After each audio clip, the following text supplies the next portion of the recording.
Mesdames, Messieurs, bonsoir et bienvenue à ce bulletin d'information.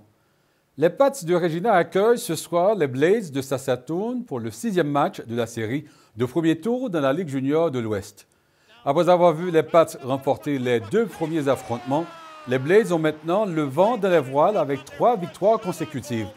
En emportant ce soir, ils affronteraient au second tour les Rebels de Red Deer qui ont disposé des Hitmen de Calgary en 5 matchs. Ils devront toutefois d'abord stopper la jeune sensation des Pats, Connor Bedard, qui a cumulé un impressionnant total de 15 points en seulement 5 rencontres. Bon pour le premier rang des marqueurs en séries éliminatoires.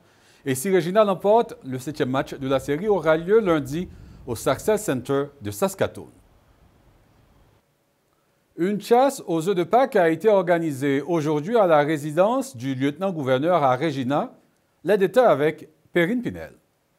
La résidence du gouverneur de Regina a invité les familles à se rendre dans le lieu construit en 1891 pour participer à la chasse aux œufs de Pâques annuelle. Autrefois résidence officielle du lieutenant-gouverneur des territoires du Nord-Ouest, le bâtiment s'est transformé le temps d'une journée en terrain de jeu pour les enfants venus en grand nombre. Jacob Sawatsky, responsable des visiteurs au sein de la résidence, attend 400 personnes au total. Il affirme que c'est une quantité assez importante et qu'ils font de leur mieux.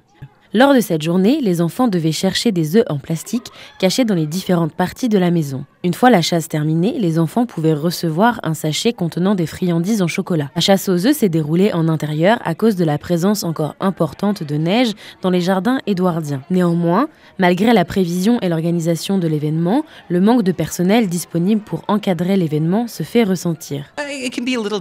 Selon le responsable des visiteurs, la situation peut être difficile, notamment car ils offrent des activités gratuites. Il ajoute qu'il encourage autant de personnes que possible à venir participer et qu'ils font de leur mieux pour répondre à ce besoin. Néanmoins, avec la fin de la pandémie et les restrictions, tout le monde veut participer, ce qui explique le manque d'encadrement malgré le fait qu'ils fassent de leur mieux. Malgré tout, les enfants et parents présents ressortent avec le sourire. Un père de famille, venu à la chasse aux œufs en famille, constate la présence de nombreux enfants.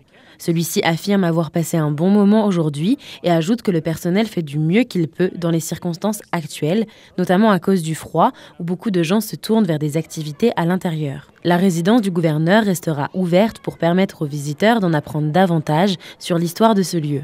Ici, Perrine Pinel, Radio-Canada, Regina. L'Assemblée communautaire fransaskoise annonce le retour du camp voyageur pour l'été 2023.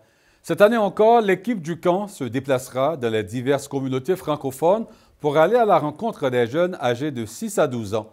Du 6 juillet au 1er septembre, 2 thématiques seront offertes aux jeunes participants, une vie de pirate et le camp jurassique. Des Rwandais à Regina se souviennent 29 ans après le génocide contre les Tutsis. La communauté rwandaise évoque un devoir de mémoire pour que la génération actuelle connaisse les événements du printemps 1994. Donc, ce qu'on fait pendant les commémorations, il y a ces témoignages qu'on s'échange. On a un bon nombre de personnes qui ont traversé ce genre de choses. Ils nous partagent ce qu'ils ont vécu, non pas pour réveiller les blessures, mais davantage pour les guérir de ces blessures pour eux-mêmes et pour partager avec le reste du monde. Parce que, à mon avis, nous sommes là comme des outils qui doivent justement outiller les plus petits afin qu'ils continuent avec ce flambeau. L'ancienne présidente de l'Université de Regina n'est plus à la tête de l'Université mémoriale de Terre-Neuve. L'annonce a été faite jeudi sur le site web de l'établissement. Elle fait suite à une enquête de CBC qui a soulevé des questions sur l'ascendance autochtone revendiquée par Vian Timmons. Elle occupait ce poste depuis 2020 après avoir passé 11 ans à l'Université de Regina. Un couple de la Saskatchewan a invité hier des étrangers à son mariage à Winnipeg. Vanessa Yanni et Derek Lauren ont lancé un appel aux invités sur Reddit en février en disant qu'ils n'avaient que peu de membres de leur famille en vie pour assister au mariage. La mariée s'est déclarée satisfaite de l'affluence et n'a pas été surprise qu'un groupe de Winnipégois qui ne les connaissent pas ait pris part à la cérémonie. Voilà, mesdames, messieurs, c'est ce qui complète ce bulletin d'information. On se retrouve plus tard et d'ici là, bonne soirée.